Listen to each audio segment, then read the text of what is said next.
Okay, andito na naman yung paborito nyong tandem, Ronald and Chris. Ronald, kumusta ka naman today? Okay. Enjoy ako dahil ang dahil bumabanat sa akin eh. Oo nga, parang flavor of the month ka ngayon ha. Gustong-gusto ka ng mga...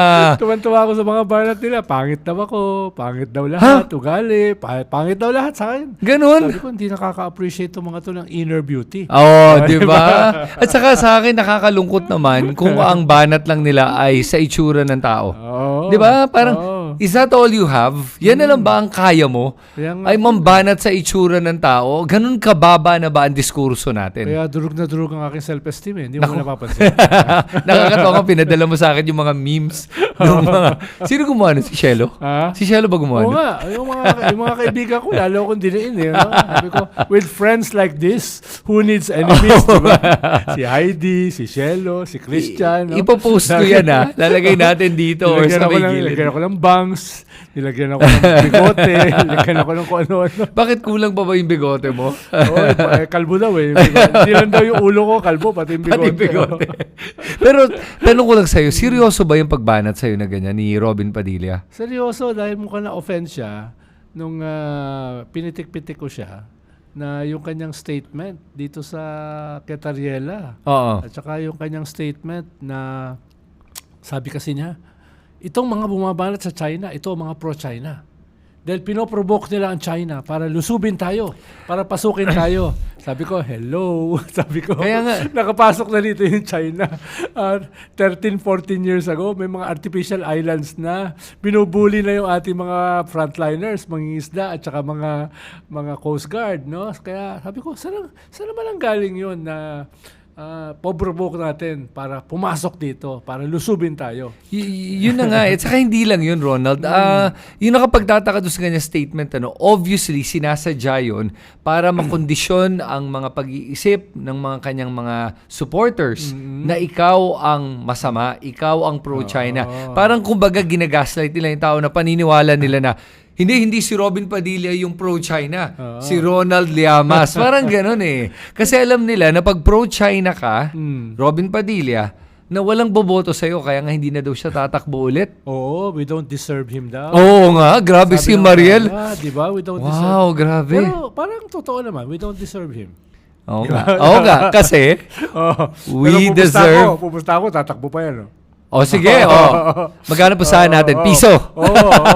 iPhone 20. iPhone 20. Dahil 20 na yung iPhone by that time eh. Naku, yung laki nun. Teka, pero sabi ko sa'yo, Ronald, yun na nga sabi ni Mariel, that we don't deserve him kasi nga we deserve better. Of course. We deserve much better. Of course. At tingin ko talaga alam din ni Robin Padilla na kung tumakbo siya, malamang hindi siya mananalo. Pero mas nagalit yata siya nung sinabi ko na ang laking tulong niya. Ang laking tulong niya, kaya maraming artista natalo. Totoo Dahil naman siya kasi. Siya kasi yung naging simbolo nung artista na sobrang galing. Sobrang galing. Kaya nung pagdating ng midterm election last year, wala nang binoto. Kaya nga. Oo. Baka ang binoto nilang si Lito Lapid dahil si Lito Lapid tahimik Ay, lang. oo nga, dahil tahimik. Dahil hindi mo napapansin. Kaya parang nakalusot na lang. Dahil hindi mo napapansin. Saka laging pinapatay pag sa ang probinsyano bago mag-eleksyon. Kaya naaawa na yung mga tao sa kanya, no? Oo. Pero yung kay Robin naman kasi, ang nakikita ko talaga dito ay yung performance niya kasi, since nanalo siya, ay halos, ano bang ginagawa niya?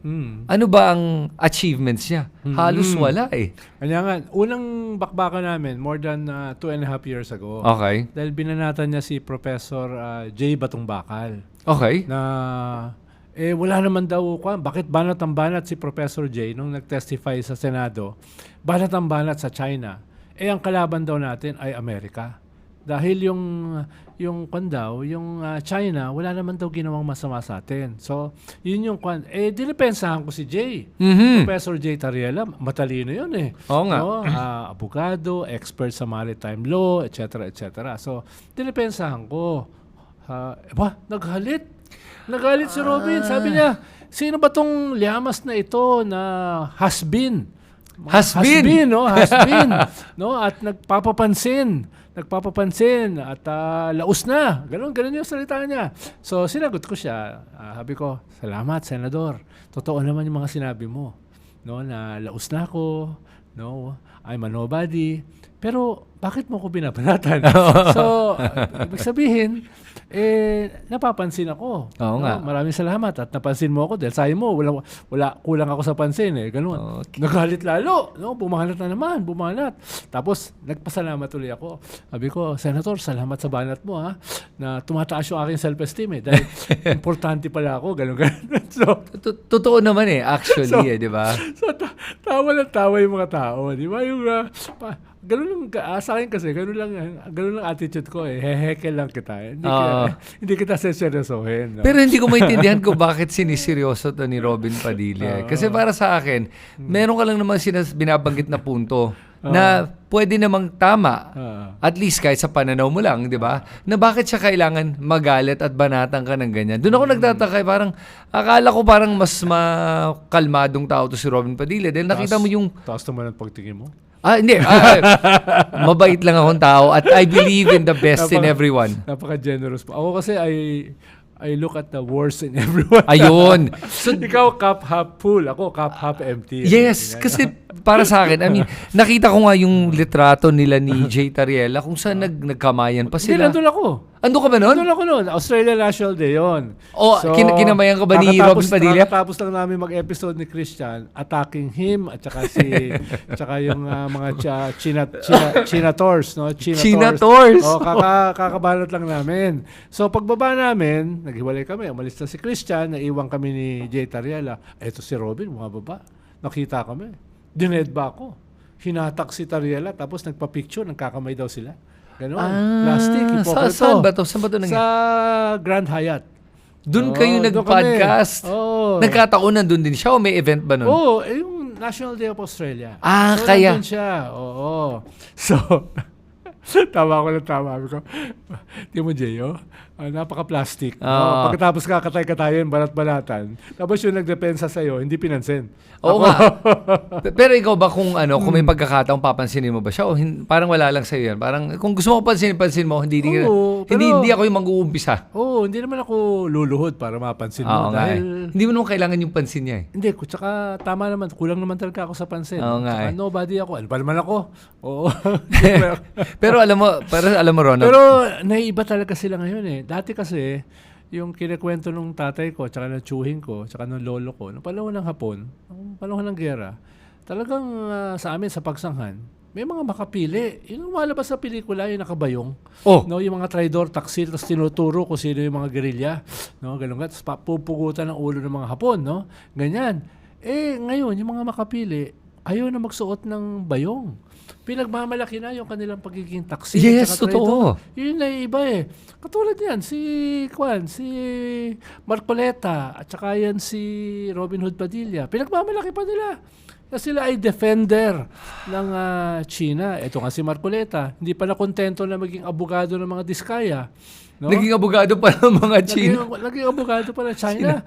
Pero mo nagsasalita sa Senado na nire-represent yung Chinese ambassador. Sabi ng Chinese ambassador sa akin, no? Bakit nyo lagi silang binabanatan? Bakit lagi nila silang kontrabida?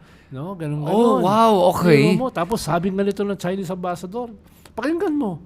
Nire-represent niya yung Chinese ambassador. Hindi, para sa akin, sige, iniintindi ko naman kasi, nung tinignan ko yung issue na to, na baka nga na-offend lang kasi yung Chinese ambassador, doon nga sa caricature.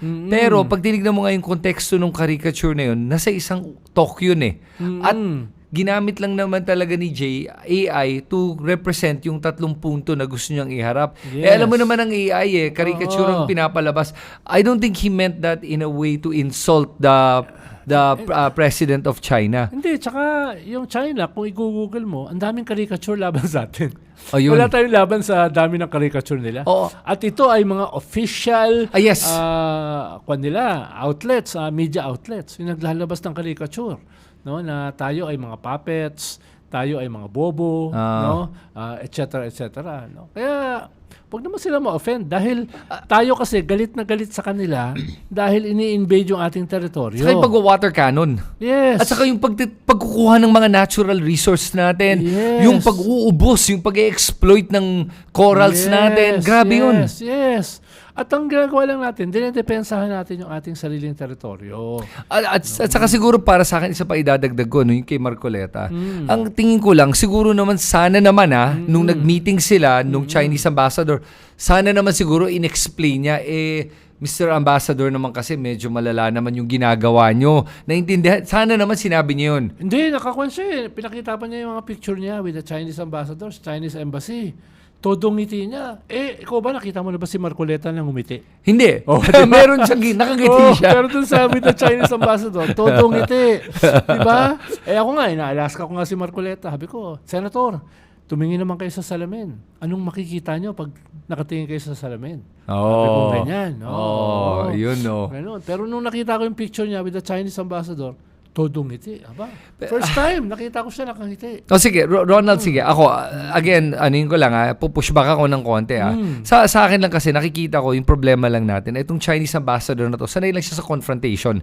Kasi pag sa US, kailangan medyo confrontational ka. Pero ang problema ay medyo sumusobra naman kasi siya. Hindi, wolf diplomacy eh. Okay. He was being a wolf. No, yun ang kanila ang policy nila ngayon, foreign affairs nila, foreign affairs strategy, wolf diplomacy. Kailangan attack dog ka. Ganun? Oo. Pero sa bagay, alam mo, pag tinignan mo yung isang post niya, laban kay Erwin Tulfo, sinabi niya mismo, we will attack or parang sinabi niya, we will attack. Parang ganun sinabi niya. Hindi yan verbatim, check mo na. Pero basta ginabi niya yung word na attack. Gagamitin namin yon, sabi niya talaga. Hindi na nga defend attack na eh. Sinabi lang naman ni Senator Erwin Tulfo, umalis kayo sa teritoryo namin. Well, may explicit yun eh. May explicit yun. Pero, siyempre, pag ikaw sinasakop, napapamura ka talaga. Diba? Imaginein mo kung tayo yung pumapasok sa teritoryo ng China. Yun na nga. Imaginein mo kung yung ating embassy sa Beijing ay babanatan yung kanilang mga opisyales. Ayun na nga eh. Tingin mo, ano gagawin ng Beijing? Wala nang persona ng gratas. Kick out yun. Yun na nga eh. Dahil tayo kasi may freedom of expression. Tayo may freedom of the press. Sa China, walang ganun. Totoo. Diba? Pero pinagmamalaki niya meron. Wow. Sinabi niya, in China, we have freedom of speech. Wow. We have freedom of expression. Pag naging kritika ng gobyerno, nawawala ka na. Oo nga, naalala mo yung 1989 ba yun? Yung Tiananmen Square. Namatay doon, di ba? Oo. Pero, sistema nila yun eh. Pero, ang palang natin, wag nyo namang gayahin yung sistema nyo dyan dito.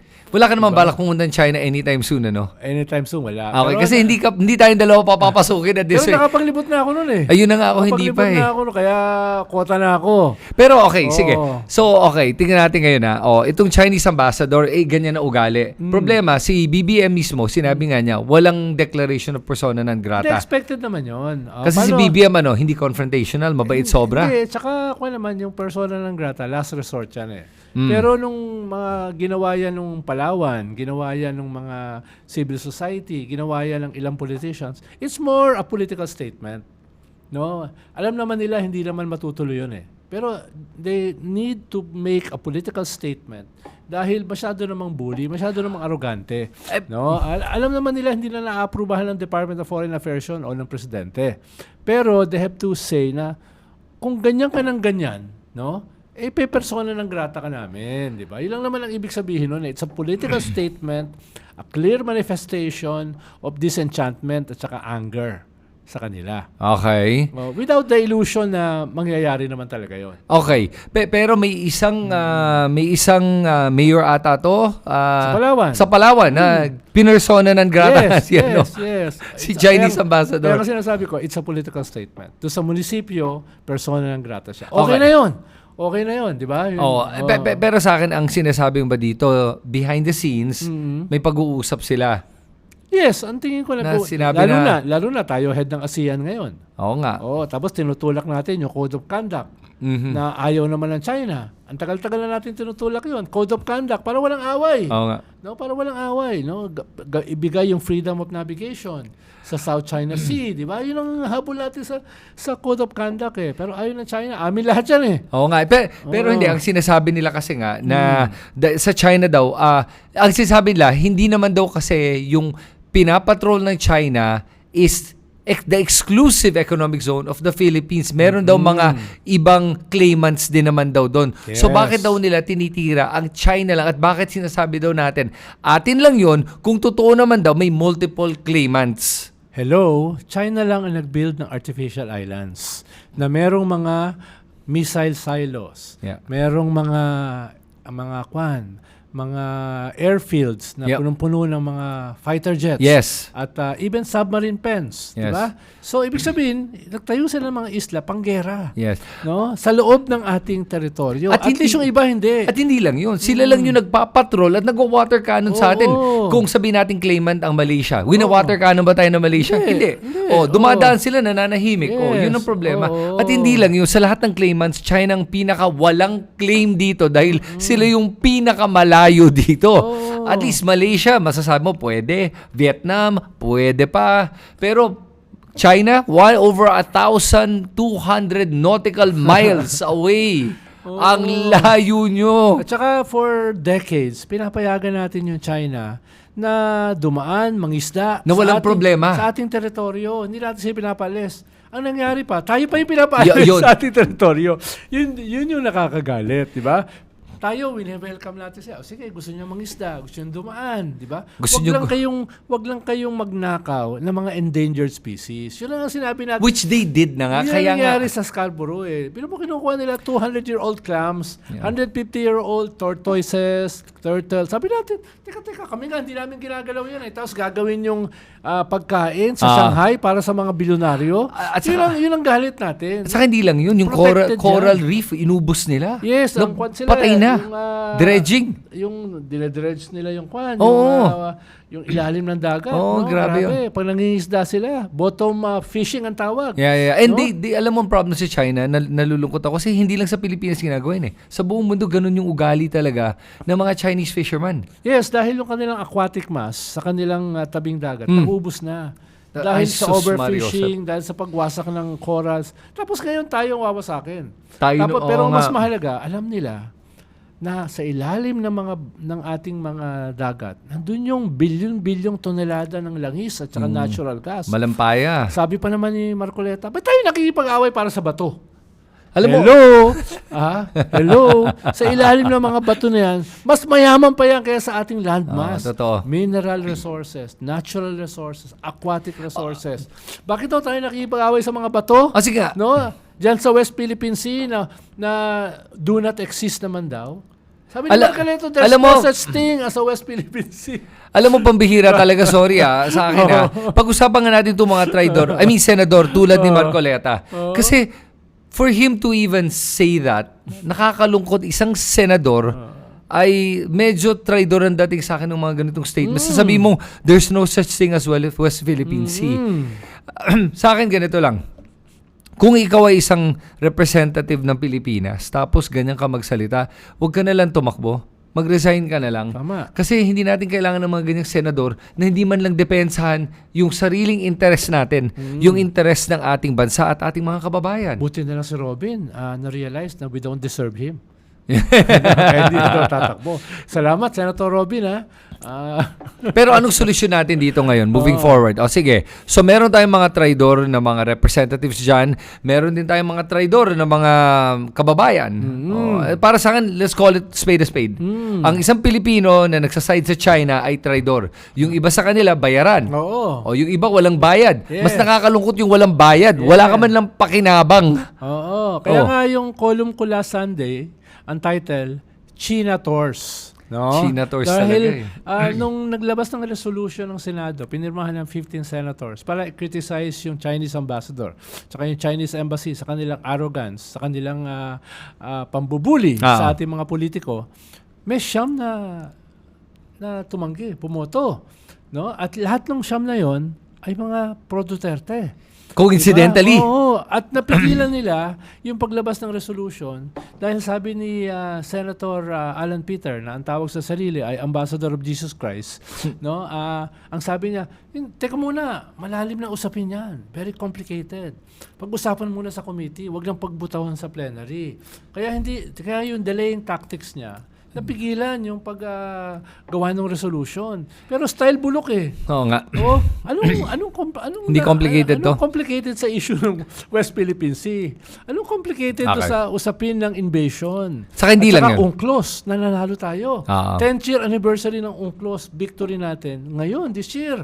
So anong komplikado ron? Saka, sige, let me even simplify it further for Senator Alan Peter Cayetano and even to Robin Padilla. Ganito lang yon. Sabihin na nga natin na offend ng China sa sinabi sa post ni Jay Tariela na wala siyang pinost na masama except pinakita lang niya na nagpunta siya sa isang conference at totoo ang mga pictures from the conference. Yun lang yun. Okay. Sabihin na natin na offend ng China. Kahit na na-offend ang China o Chinese ambassador, pwede pa rin siya protesta sa paraan na respectful. Yeah, dahil Na hindi bastos dahil nandito siya. diplomat ka eh. Si Tariela hindi naman diplomat. Yun na nga eh. Tariela ay Coast Guard na sinasaktan ng mga Chinese, Oo. di ba? Yung mga tao niya ginugutom, yung mga tao niya hinaharas. Kaya natural naman na magalit si Commodore J. Tarielas. And I don't blame him for Yeah, reacting diba? the way he did. Pero ikaw kasi, diplomat ka eh, ambassador ka eh, no? Yung ating ambassador sa China, sobrang bait. Tingnan mo, Si yun. Jaime Flor Cruz. Perfect example Diba? yun. May nakita ka bang bumanat yun sa China? Pwede siyang bumanat. Diba? Pwede Pwede siyang bumanat. niya sabihin ng, we will attack, we will defend our sovereignty. Gago ang China, pwede niyang gawin yun. Siya pa pinatawag. Gago ang mga senador doon. Siya pa ang pinatawag. Diba? Siya pa ang pinatawag ng Oo Chinese nga eh. government, di ba? Dahil doon sa caricature. Oo. Siya pa yung pinatawag. Pero tong Chinese ambassador na to sa akin lang kailangan din ma-put in his place. Kailangan din ni BBM, upuan siya. Yeah. And you can be respectful and say, alam mo, naiintindihan ko ba't mainit ulo mo, pero chill ka lang. Oo. You're still in our country. Oo. Huwag mo kong pilitin o basusin naman na umabot to na baka i-persona ng Yes. grata kita. And honestly, para sa akin, if binastos niya, yung sabihin natin nagka-closed door meeting sila, tapos tumatahol pa rin siya ng ganyan. Ganyan ang ugali niya in a closed door meeting. I-persona ng grata mo na. So, let the chips fall where they may. Yes, I'm sorry. yes. Hindi ako takot sa ganung repercussions sa sinasabi ni Robin. Paano kung wala ng trade with China? And then so be it. Mas kumikita ang China sa atin. May Sa- trade surplus sila eh. But hindi sila titigil ng pakipag-trade sa atin. Dami nickel dito sila kumukuha eh. Nickel. Ang mga prutas, Saging, diba? coconut, Ang dami nila mangoes, Oo. marami. At Oo. kailangan yun ng China. Ang laki nun. Kaya sa akin, Tayo, ano nakukuha natin? Sa Divisoria. fake Sa goods. Baclaran, Sa akin, mga listen. mumura, di Sa ba? akin, Ronald, I mean, masaya din naman ako na may trade pa tayo with Of China. course, of course. Kasi marami tayong nakukuha naman from China. And course. by the way, babanggitin ko lang para sa manunod, hindi dahil may problema tayo sa West Philippine Sea. Hindi tayo na- anti-Chinese people. Oo, at hindi ibig sabihin na kailangan lahat ng mga contact points natin with trade, with media, with anything, apektuhan. Meron tayong, yan ay may nuance. Yeah. Pwedeng pag-awayan ng isang bagay, magkasundo sa iba, pwede pa rin yun. Yan ang diplomacy. Yan ang tamang. Hindi ibig sabihin, dahil pinag-aawayan natin to, gera na. Oo. Patayan na tayo. Palaging ganun si Nana. Yeah. Black and white si Yes, Robin Hood eh. yes. Di ba? Oo. Kinakaaway mo, magigera ba? Mapapayag ka ba? Sasakupin tayo ng China nito. Hindi tayo sasakupin ng China. Hindi mangyayari yun. Okay, ang punto lang natin, kailangan pa rin natin paglaban ng ating mga karapatan. Otherwise talaga, mabubuli ka. Oo, tapos ini-invoke pa nila, sabi ng ating Department of Foreign Affairs, no? Hinay-hinay tayo, no? Ganun-ganun. Kinukot pa ng mga DDS, ha? Ini-spin nila. Ini-spin nila yung sinasabi ng, syempre, Department of Foreign Affairs yan. Sabihin nila, hinay-hinay tayo. Pero, hinay-hinay yung gobyerno. Pero, tayo ba hinay-hinay? Hindi naman tayo government. We will call a spade a Yes. spade. We will call an invasion an invasion. Totoo. We will call out itong pambabastos, pambubuli. And para lang sa para sa kaalaman ng mga DDS fans natin. Marami yan by the way. Madami. Marami yan. Ito lang para sa akin. Imagine mo, ano sa tingin mo gagawin ng China kung nagpatayo tayo ng military base 120 nautical miles from their shore? Ano tingin mo gagawin ng China? 100 missiles sa Tamara. Pasasabugin nila yun. Seryoso, pasasabugin nila yun. Ganun yan. Kaya wag tayong maglokohan dito na parang hindi okay lang yun na may mga military bases around the Philippines. Hindi okay yun. At saka kailangan mo paglaban yung karapatan mo. Kaya nga natutuwa ako sa Vietnam. Natutuwa ako sa Malaysia. Sa Indonesia. Nagdidrill sila. Wala silang pakialam. Kahit magprotesta yung China. Nagdidrill sila sa contested area. Nagdidrill ang Malaysia. Nagdidrill ang Vietnam. Oo. Diba? At pinasabog nila, di ba? May isa, parang Tapos pinalubog nila yung... pinapalibutan ng kanilang mga kwan. Oo, parang hinabol ng isang Vietnamese Coast Guard yung isang Chinese boat kasi parang may ginagawa na hindi dapat. Yung mga bully, yung mga superpowers na yan, kung ang tingin nila, kayo ay mga duwag at saka mga takot, tatapak-tapakan Yes, kayo niyan. totoo. Pero kung nakita nila, like the Indonesians, no? Pinapasabog yung mga Chinese vessels sa yun. China na pumapasok sa sovereign territory nila. Hindi ko naman, irerespeto ka. In-invade ba ng China ang Indonesia? Oo, kaya nga. Hindi, di ba? kaya Yun na nga eh. Dapat, kung gusto nating irespeto tayo, kailangan, depensahan natin yung ating teritoryo. Kung gusto nating respetuhin tayo ng China at ng mga ibang bansa, kailangan natin respetuhin ang sarili natin. Yes. Kailangan natin pakita yung halaga natin. Yes. Kasi kung hindi natin mismo nakikita ang halaga natin sa world economic affairs and world affairs, hindi din lang makikita yung halaga At natin. kung nirerespeto natin ang ating mga sarili at yung kinabukasan ng susunod na saling lahi, huwag na natin iboto yung mga chinators na yan. Ay, sus Mario. Huwag na natin iboto yung mga traidor, taksil, makapili. Oh.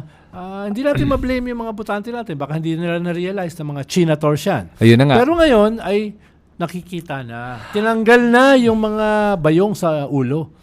Alam mo, madidisappoint nga ako kung may maboto pa ng mga chinators. Galing ng term na yun. Sa mga botante natin, guys, ito lang please talaga, sana may natuto kayo sa usapan namin ni Ronald. At wag na kayong boboto sa mga tao na pro-China. Wag na kayong makikinig sa mga vloggers na pro-China.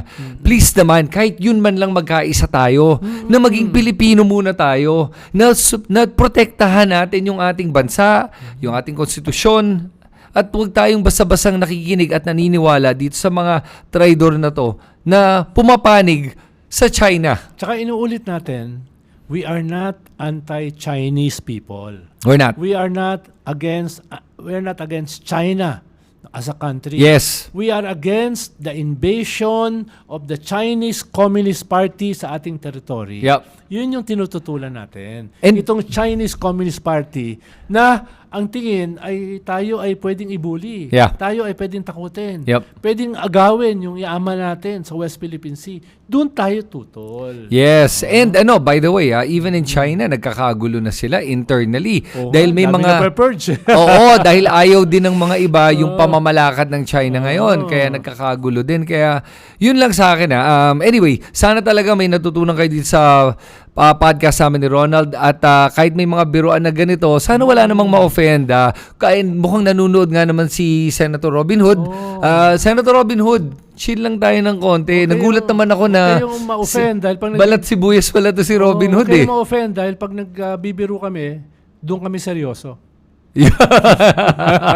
So teka lang, pero sinabi mo naman kasi ang gwapo nga naman kasi si Marcoleta. Ba tinawag mong gwapo? Sino tinawag mong gwapo? Magaling pala na Marcoleta. Hindi. Kwan. Mahalaga naman inner beauty. Ayun. Tsaka hindi naman krimen na maging pangit. Oo nga. No? Hindi naman nakulong at nakonvict ang mga pangit. Ang nakulong at saka na mga nakonvict, yung nag-illegal possession of firearms. Sino ba yun? Sino ba yung senator? At kinuwan, binigyan ng absolute pardon. Grabe, no? Grabe, no? Kaya nakatakbo eh. Oo, grabe. Yun yung mas malala. Oo. Yun ang krimen. Oo. Binigyan ng absolute pardon, di ba? Grabe, no? Absolute pa talaga yung pardon na binigay. Grabe. Ako, yung binabalat nila na krimen, yung bumili ng pirated DVD, for the record, hindi krimen yun. Ang krimen ay yung nagbebenta. Totoo. So, sige. Tinatapat yung krimen ko, tsaka yung krimen. Ay, by the way, dadagdag ko lang before we go. Nakita ko nga yung video na pinadala mo nung may campaign video ni Robin Hood. Tsaka ni Alan Peter Cayetano. Diba? At nakakatawa lang kasi, nakakatawa to guys at nakakalungkot na rin nung binanggit pala ni Robin Hood. Harap-harapan doon sa video. Si Alan Peter Cayetano, King of the Ayudas. Yeah. Sa Ayudas talaga. Malaki, di ba? Oo, na nagbibigay ka ng ayuda tapos ngayon nagsasabi kayo na masama ang ayuda. Yes. At huwag mo kalimutan, nung Secretary of Foreign Affairs si Alan Peter, nagsalita siya sa United Nations defending Tokhang. Ayun, Defending the extrajudicial killings. Nag-guest pa siya. Naalala ko yun. Sa sa BBC. Naalala ko yun. Sinabihan siya ng Well, host. No? Lahat daw nanlaban. Oo, Oo, wala lahat daw ng na patay. inosente. Lahat ng patay. Lahat daw drug addict. Libo-libo. Oo. Lahat daw kriminal. Oo. diba? Dapat ulit-ulitin yun, no? Oo, Dahil para tatakbo uli si Alan Peters sa 2028 eh. ang bihira talaga kung manalo pa yun. Ewan ko na. Oo, diba? Ewan ko na talaga. Oo, wala na tayong pag-asa kung manalo Diba? pa yun. Oo. Diba? Oo. Okay. Kaya nga, sana may choice naman yung mga tao sa 2028 between the good Cayetano Ayun. versus the Kawatano. Ayun. Diba? Oo. Sana. Tatakbo ba yung good Cayetano? Sana. Dahil Gusto ko siya makausap. para ipaglaban naman niya yung pangalan nila. Yes. Na hindi lahat ay katulad ng kanyang kapatid. Hindi lahat ay Kawatano. Yes. Oo, yes. yun. Yes. O sige, Ronald, salamat sa oras mo. Yes. Guys, salamat sa oras nyo. Ngayon, sulat nyo sa comment section kung nag-agree kayo, disagree sa amin ni Ronald. At ano ba tingin nyo sa ginagawa ng China? At tingin mo ba tama si Robin Hood Padilla? At sulat na rin nyo kung tingin nyo gwapo ba si Robin Hood Oo. Padilla? At kung gwapo ba si Marcoleta? Oh, yan ang problema rito eh. Walang tatawag kay Kristan na pangit eh. Yun! Ako, salamat, Ronald. Okay, guys. So, sana nag-enjoy kayo sa aming episode. At huwag nyo kakalimutan to subscribe to this YouTube channel. And definitely, magkakaroon pa kami ng susunod na kabanata ni Ronald dito sa channel natin. Salamat sa inyo lahat. Ako si Kristan. Salamat Ronald po. Llamas. Salamat. Ingat kayong lahat. Okay.